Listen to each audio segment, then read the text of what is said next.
Hello everyone, welcome to our YouTube channel. యూకేలో first time మేము women's day సెలబ్రేషన్స్కి అయితే వచ్చేసాము.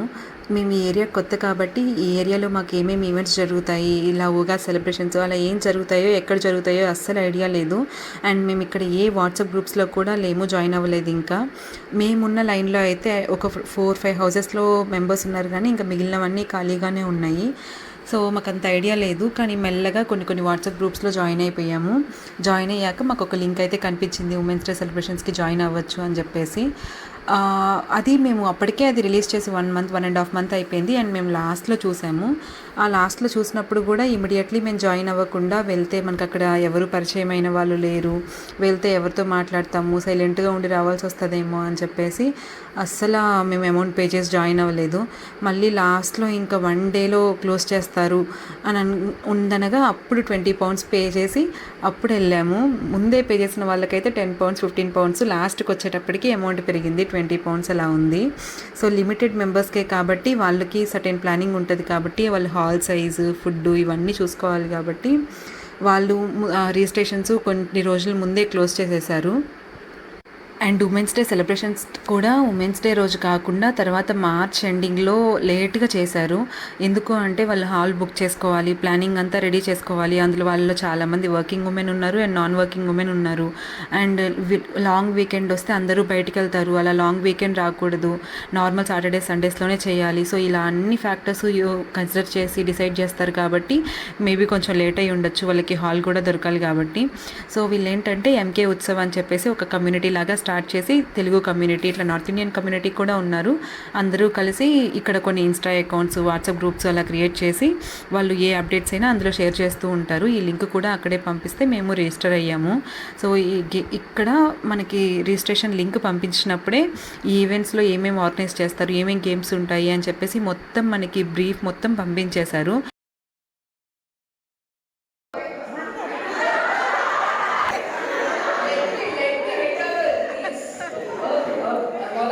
చూస్తున్నారు కదా, నెక్స్ట్ అయితే బెలూన్స్ రిలేటెడ్ గేమ్స్ పెట్టారు. అసలు అందరూ ఎంత ఎంజాయ్ చేస్తూ పార్టిసిపేట్ చేశారో. ఫస్ట్ అయితే ఎవరు ఎక్కువ నెంబర్ ఆఫ్ బెలూన్స్ వదిలితే వాళ్ళకి గిఫ్ట్ అని చెప్పేసి అనౌన్స్ చేసి విన్ అయిన వాళ్ళకి ఇచ్చారు. అసలు మ్యాక్సిమం 3-4 కంటే ఎక్కువ వదలకపోయారు, ఎంతైనా బుగ్గలు నొప్పులు వచ్చేస్తాయి కదా.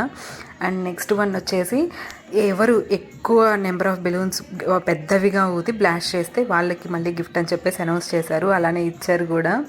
అవైతే అసలు ఇంకా మ్యాక్సిమం 2-3 కంటే ఇంకా అస్సలు చేయలేకపోయారు. చూడ్డానికి సింపుల్గా అనిపించిన అంత సింపుల్ గేమ్స్ అయితే కావు. నాకు ఊపడం చేతైనా నాకు ఆ బెలూన్స్కి ముడి వేయడం అయితే అస్సలు రాదు, అందుకని చెప్పేసి నేనైతే డ్రాప్ అయిపోయాను. అండ్ అక్క అండ్ అస్తక్క వెళ్ళారు, వాళ్ళు కూడా ఒక 2 బెలూన్స్, మామూలుగా వాళ్ళు బాగా ఊదుతారు, అలాంటి వాళ్ళు ఒక 2 బెలూన్స్ బ్లో చేసేటప్పటికి మా వల్ల కాదు అని చెప్పేసి వచ్చేసారు. ఏదైనా ప్రైజ్ రావడం ఇంపార్టెంట్ కాదు, పార్టిసిపేషన్ ఇంపార్టెంట్, కాబట్టి ఇద్దరు వెళ్ళి పార్టిసిపేట్ చేసి కాసేపు ఎంజాయ్ చేసి వచ్చారు. నెక్స్ట్ గేమ్ వచ్చేసి తెలుగులో మాట్లాడడం. మనకి కొన్ని స్లిప్స్ రాసి, ఆ స్లిప్స్ మీద టాపిక్స్ రాసి ఒక బౌల్లో వేసి మనల్ని తీసుకోమని చెప్తారు. మనకి అందులో ఏ టాపిక్ వస్తే ఆ టాపిక్ మీద ఒక 1 మినిట్ ఆపకుండా ఇంగ్లీష్ వర్డ్ యూస్ చేయకుండా కంప్లీట్లీ తెలుగులో మాట్లాడాలి. ఎటువంటి సింగిల్ ఇంగ్లీష్ వర్డ్ కూడా యూస్ చేయకూడదు. ఈజీయా అంటే ఈజీ, కష్టమా అంటే కష్టము. అసలు ఈ ఈవెంట్ మొత్తంలో బాగా ఎంజాయ్ చేసింది ఉందంటే నేనైతే ఇదే. అందరూ రావడము, స్లిప్ తీసుకోవడము, వాళ్ళ టాపిక్ మాట్లాడడము, ఏదో ఒక దగ్గర సినిమా అనో గ్లాస్ అనో ఏదో ఒక దగ్గర ఒక చిన్న ఓడైనా తెలుగులో మాట్లాడడము, ఇంకా అది అందరూ నవ్వుకోవడము ఫన్నీగా, అయ్యో మనకి తెలుగు కూడా రావట్లేదే అనుకొని ఆ తర్వాత వెళ్ళిపోవడము. ఫైనల్గా అర్థమైంది ఏంటంటే, ఇంగ్లీష్ అయినా తెలుగు వర్డ్ యూస్ చేయకుండా ఈజీగా మాట్లాడేయచ్చు, కానీ తెలుగు మాత్రం ఒక సింగిల్ ఇంగ్లీష్ వర్డ్ కూడా మాట్లాడకుండా మాట్లాడడం అంటే చాలా కష్టం అనిపించింది. అందరూ ఫెయిల్ అయిన వాళ్ళే, ఒక్క సింగిల్ పర్సన్, ఒక ఆవిడ మాత్రమే చాలా చక్కగా మాట్లాడింది, స్త్రీ సౌందర్యం గురించి మాట్లాడింది. అసలు ఆ టాపిక్ ఆమెకి రావడము, ఆమె దాన్ని 1 మినిట్లోనే దాని గురించి ఏం మాట్లాడాలా అని డిసైడ్ చేసుకొని అంత చక్కగా ఒక స్పీచ్ ఇచ్చినట్టు మాట్లాడడము, అందులో మోటివేట్ చేయడము, అసలు సూపర్ అనిపించింది. ఆమెకే ఫస్ట్ ప్రైజ్ ఇచ్చారు. ఇంకా మిగిలిన వాళ్ళం ఎవరం కూడా అంత ఒక సింగిల్ ఇంగ్లీష్ వర్డ్ కూడా మాట్లాడలేకపోయారు అసలు. సో అంత కాంప్లికేటెడ్ జాబ్ అది అని అనిపించింది. ఎన్నో విధాలుగా జీవించవచ్చు. అది కేవలం ఏదో ఒకటి పుస్తకని మాత్రమే కాదు, స్త్రీ నడవడికలోను, నవ్వులోను, మనం మాట్లాడే విధానంలోను అన్నం ఉంటుంది. అది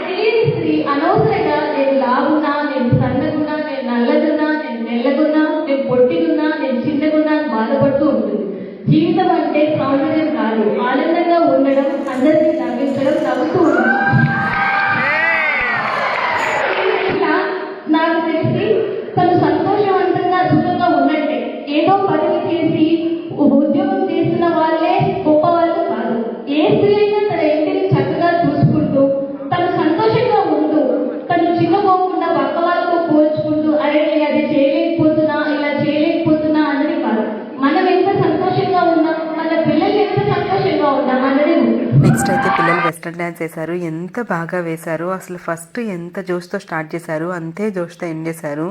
చాలా బాగా వేశారు. అసలు వాళ్ళ పేరెంట్స్ అయితే రియల్లీ చాలా లక్కీ. వాళ్ళు డ్యాన్స్ వేస్తుంటే అలా చూడాలనిపించింది. ఎంత ఎనర్జెటిక్గా ఉన్నారు పిల్లలు అనేసి.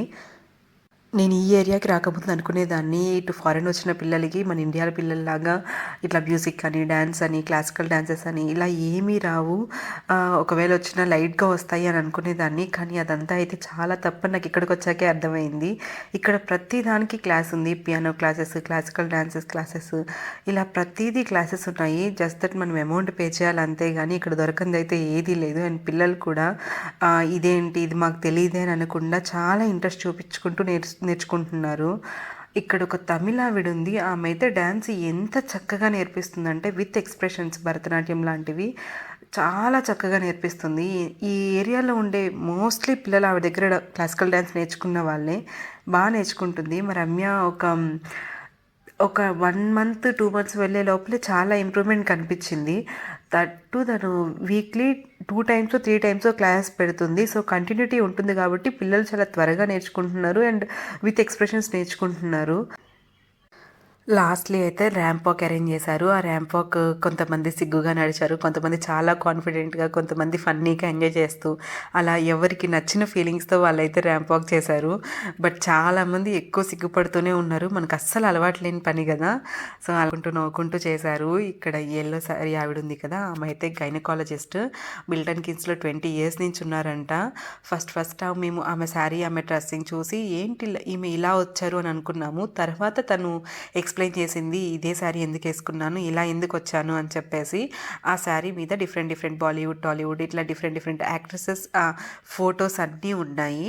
అండ్ తను అలా వేసుకురావడానికి రీజన్ ఏంటి అంటే, తను ట్రెడిషన్స్ అన్నీ ఫాలో అవుతూనే మోడర్న్గా కూడా ఉంటాను అని చెప్పడానికి అలా వేసుకొచ్చింది. బొట్టు చాలా బిజీ పెట్టుకురావడం, చాలా పెద్దదిగా పెట్టుకొచ్చి ట్రెడిషన్ మొత్తం ఫేస్లో చూపించింది. అండ్ డ్రెస్సింగ్లో వచ్చేసి చాలా పార్ష్గా ఉన్నట్లు చూపించింది. సో ఒక ఉమెన్ ఇలా కూడా ఉండొచ్చు, ఓన్లీ ట్రెడిషన్స్ ఫాలో అయ్యి కంప్లీట్లీ అలా ఉండనవసరం లేదు అండ్ ఇలా ఉండనవసరం లేదు, ఇట్లా ఫిక్స్డ్గా కూడా ఉండొచ్చు అని ప్రూవ్ చేయడానికి అని చెప్పేసి తను అలా రెడీ అయ్యి వచ్చింది. అండ్ నెక్స్ట్ ఇంకొకరు వచ్చేసి తను కూడా మిల్టన్ కిన్స్లో 20 years నుంచి ఉన్నారు అండ్ వాళ్ళిద్దరు ఫ్రెండ్స్ కూడా అంట. తను మిల్టన్ కిన్స్ పాలిటిక్స్లో పార్టిసిపేట్ చేస్తూ అక్కడ విన్ అయిన వాళ్ళు. సో ఆవిడ కూడా చాలా ఇన్స్పైరింగ్గా మాట్లాడారు. తను స్పీచ్ ఇచ్చినప్పుడు ఇలా నేనే కాదు మీరు ఉండొచ్చు, మనమందరం తెలుగు కమ్యూనిటీ మనందరం ఒక యూనిటీగా ఉండాలి అని చెప్పేసి, ఒకరికొకరు హెల్ప్ చేయాలి, ఎవరు ఏ టైంలో ఫోన్ చేసినా హెల్ప్ చేయడానికి వెనకాడొద్దు అని చెప్పేసి చాలా బాగా ఎంకరేజ్ చేసింది.